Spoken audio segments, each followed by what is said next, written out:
You've inherited over $3 million, right? We've already started building a duplex for us to live together. I've even included the kitchen of my dreams. My mother-in-law says in a tone that's almost dreamy. I've quit my job. I'm planning to start a business with the inheritance that Ashley has received. My husband announces, looking oddly pleased.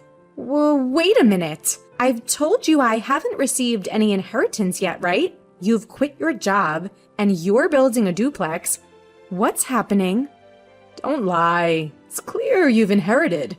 How about we take a trip before the house gets built? How about Hawaii? My father-in-law chimes in, adding to the growing confusion with my husband and my mother-in-law. What on earth are these people thinking?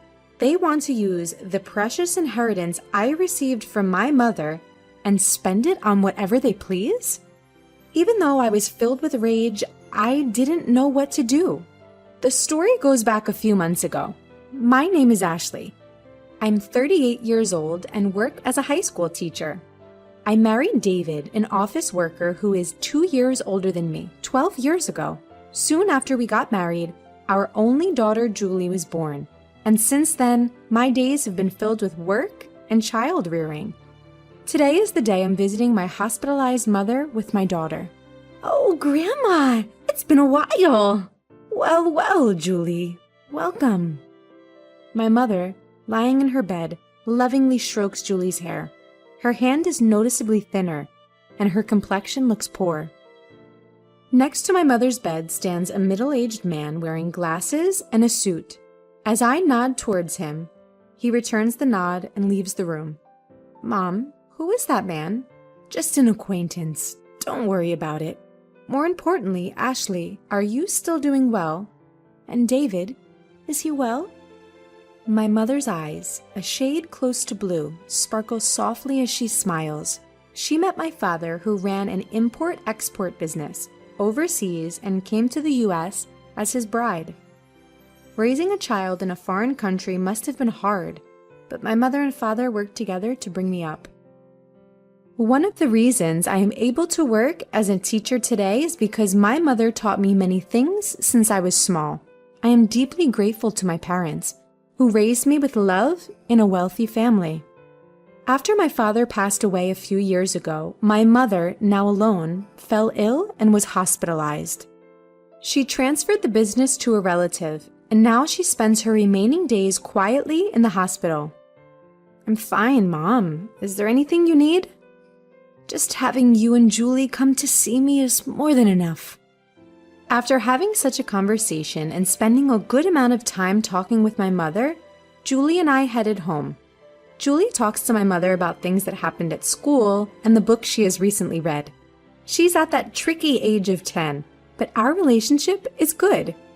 Even if I take away my parental bias, I think she is a bright and honest child who is growing up well. We're home! Oh, welcome back! How's my mother-in-law doing? David asks as he greets us.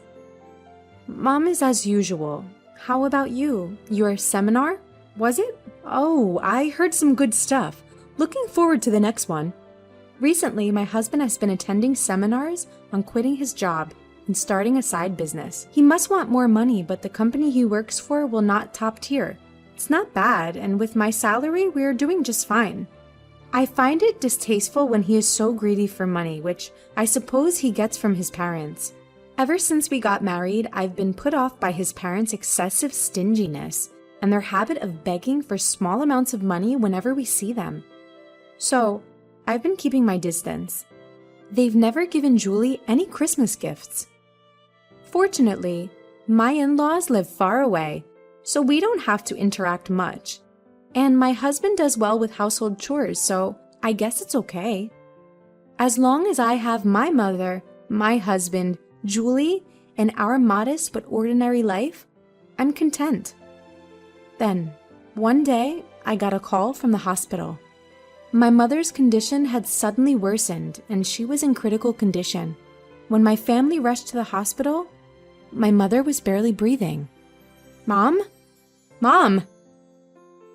Grandma?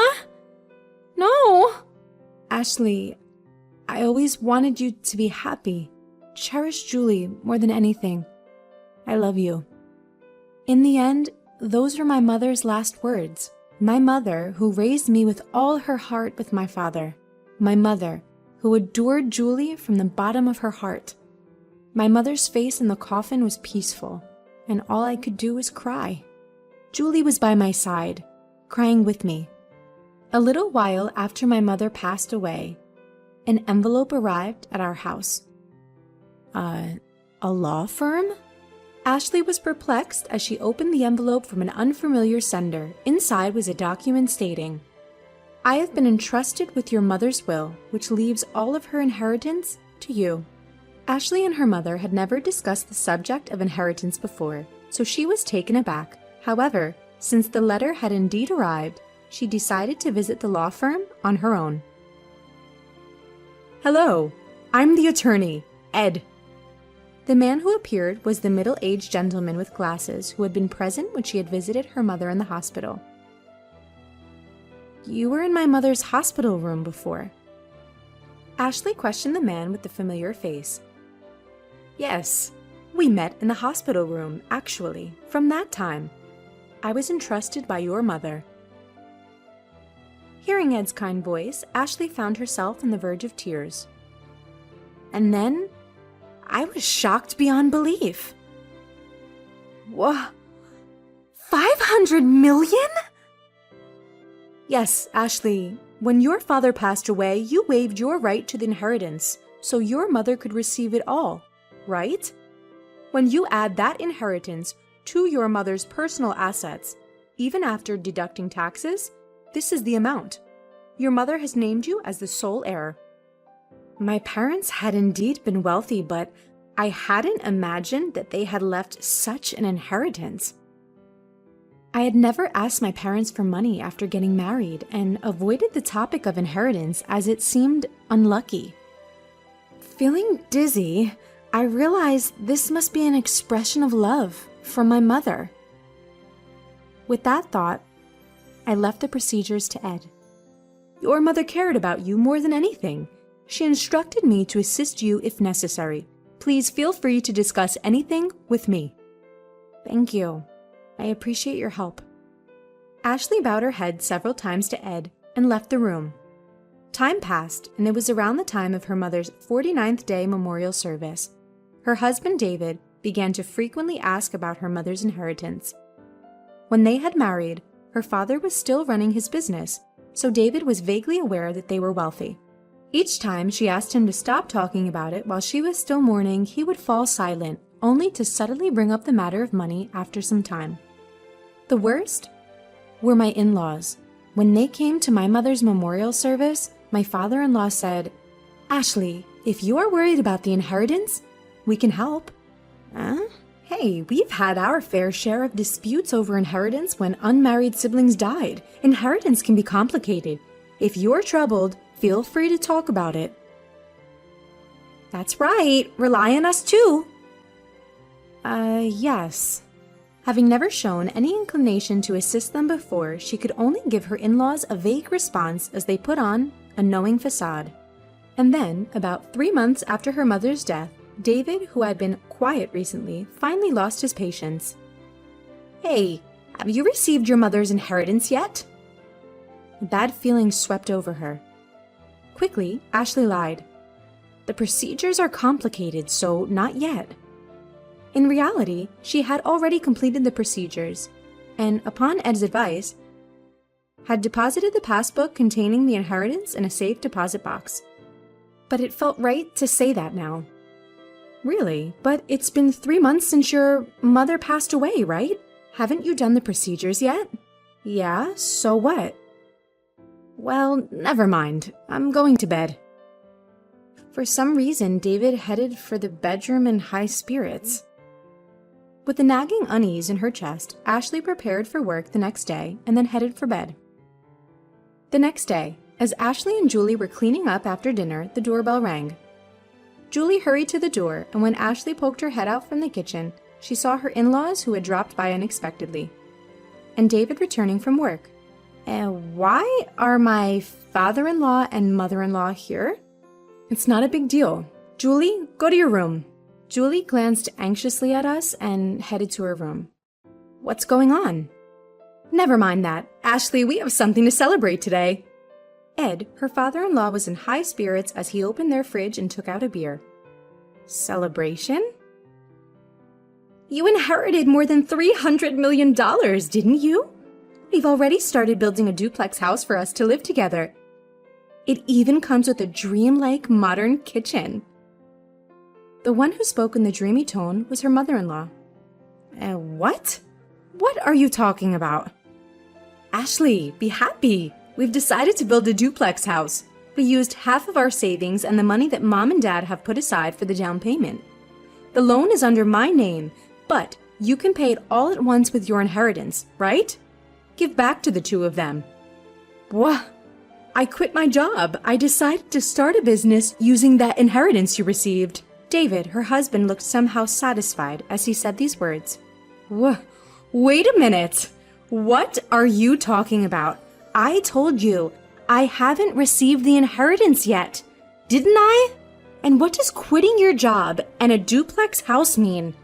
Don't lie. It's clear you've inherited. How about we go on a trip before the house is built? How about Hawaii? Amidst the escalating chaos, David and her mother-in-law were getting excited, agreeing with what Ed said. Then David said, laughing scornfully, You're stingy, Ashley. We've looked into it because you kept saying you hadn't received the inheritance. You can't renounce an inheritance if you don't process it within 3 months. Whether you lied or told the truth about not processing, you still have inherited, right? That is... Considering the scale of my father-in-law's company, there must be more than 300 million, right? We'll be able to live comfortably, thanks to them. Thank you, mother-in-law. Be sure to prepare the money for the duplex house as soon as possible. And my capital, too. Seeing David speak like that made her dizzy. What on earth are these people who want to use my precious inheritance that I received from my mother as they please and indulge in luxury? Although I was filled with intense anger and was about to yell, I couldn't say a word. I was worried about Julie, who was in the other room. I'm going outside for a bit.